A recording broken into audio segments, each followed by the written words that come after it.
Hello there, today I'm going to tie this one. This is a black Songer fly. This is a black Songer muddler called the Munker in black, made by a Dane, whose name is Kim Sørensen. He's a very cool dude. So a very experienced salmon fisherman. So first I'm going to take one of these Future Fly tubes. Just going to add some heat to that so I get the tube to melt a bit backwards, like so. And this is going to be the end of the fly here. So basically I just push that over there.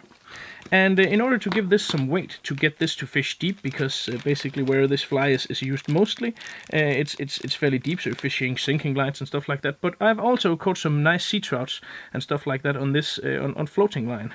So I add two Future Fly tube beads in order to give this weight, like so, and then I'm gonna start tying.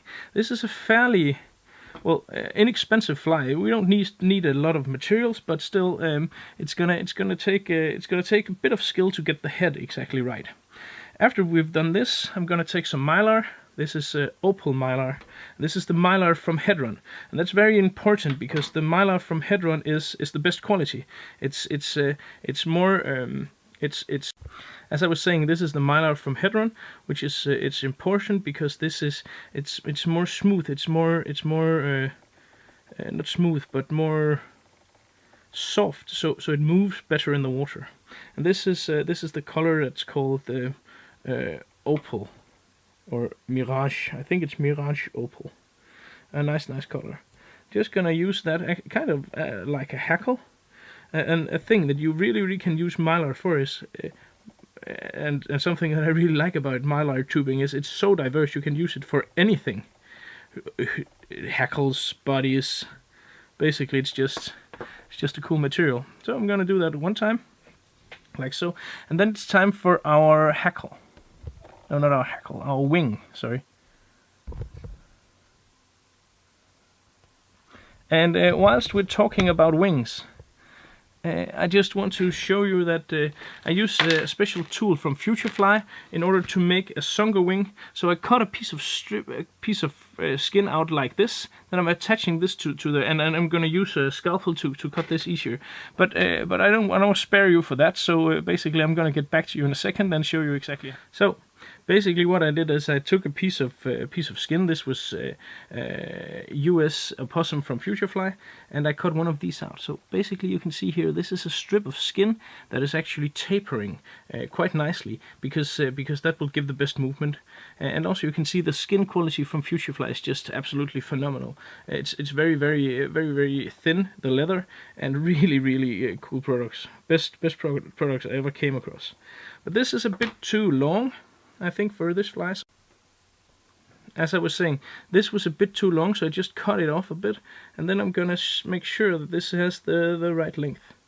And I'm gonna tie this down on top of my tube here. I think you can probably do this fly also on a hook, but it really looks nice and is easy to do on a tube here.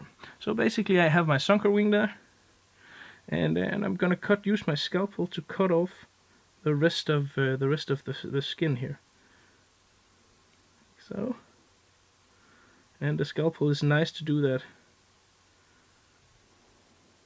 How come that didn't work? Just gonna take my scissors then. Cut the small part, the small leftover part there, like that. And I'm gonna apply some more thread because it's crucial that the Songer wing stays in place, like so. And then I'm gonna take some ice. I'm gonna use some easy shrimp ice in fluorescent orange to really make a contrast here.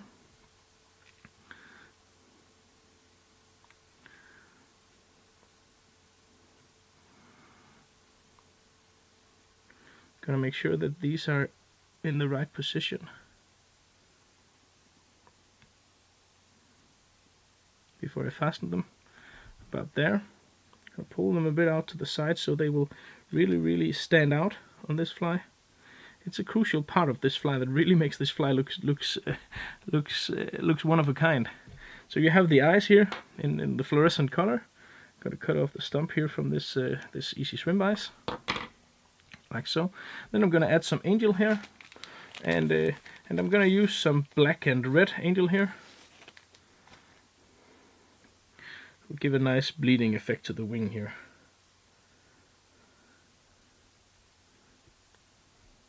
Like that. Simply just gonna tie those down like so. And this is too long now, but I'm gonna trim that later.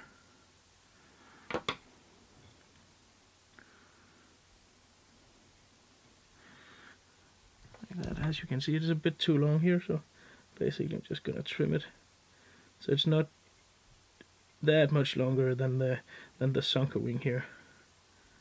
Like this. And then I need to do a whip finish, because the last part here, in order to make the fly looks good, it requires me to actually cut off some of the tube here. And I'm gonna do that by simply removing the tube from here. Also, I can see there was some angel hair stumps sticking out. So I completely remove the tube from the vise here, and then I look at it and I see, okay, it has to be not that much longer, like so. I hope that was enough. We'll see in a second. And then I gently heat that a bit, like that. Gonna add this here. I think I actually cut that off a bit too close, but I will see if I manage. I probably will. But if you can, then leave perhaps a millimeter or something like that, maybe 2 more. I'm only doing this because otherwise the head can get quite too long. And basically what we do now is tie a muttler head. And in order to do that, I need 2 bundles of black deer hair. Something like this. Oh, I need to get that in focus again. Oh, I can see it looks like one of my eyes is not centered, but it is, as you can see there.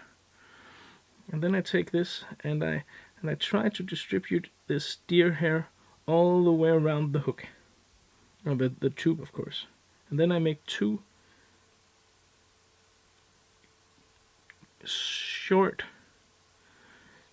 two loose turns before I actually really clamp down, like so. And then I'm gonna tie in between the hairs here, like that. Really clamp down on, really stand on there.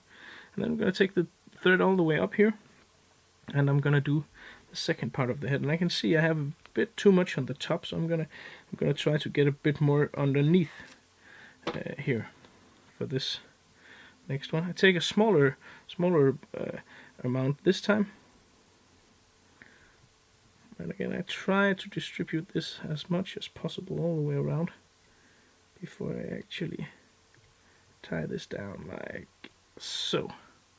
Oh, and what happened there was I pulled too much, so I simply just cut a lot of the deer hair, which was not what was supposed to happen. That can happen if you have a thin tying thread. You sometimes can apply too much pressure and simply cut the deer hair, and simply just cut the deer hair like it was a scalpel or a knife.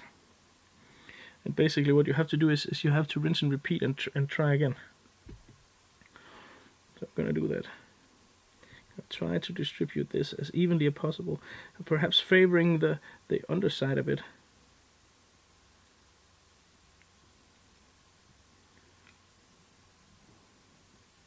Like so.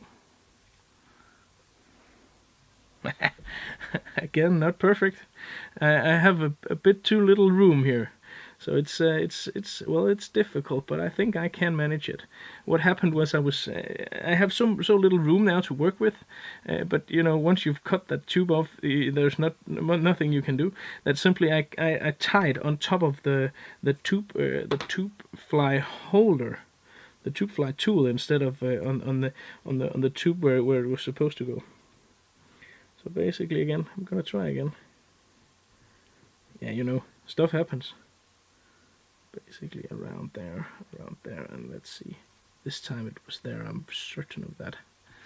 Like so. Yeah, it was perfect.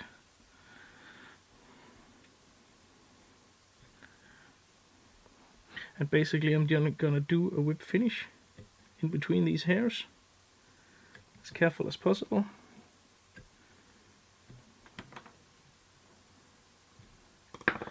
pull down, cut off. And then the crucial thing about getting this fly completely correct is to take it out of the vise, like this. And then take your tying needle or whatever you're using, and then simply take it and look at it. Look at it from the front here. I'm going to zoom a bit out for you to easier see. So now you can see I have this chaotic looking thing here. But basically what I'm going to do is I'm going to move my vise a bit. No, I'm not going to. And then I'm going to look at it like so. Hold it so it's pointing forward towards my nose here. You see? And then I'm going to cut it, but I'm only going to cut it one way. I'm only going to cut it upwards and downwards. I'm not going to cut anywhere in like this, because then the head here will look completely ridiculous. So basically I just take it and turn it around whilst cutting with the scissor, in order to get this completely correct head shape here for this Munker. And also it gives you a better way of actually looking at the fly to see exactly how the head is. Is it looking good? Is it looking how it should, and stuff like that? And then you can cut your head completely into shape.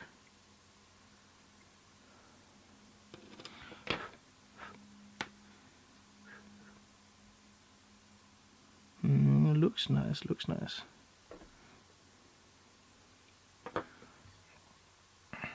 And well, basically, after you've cut it, then it's gonna look like this. And well,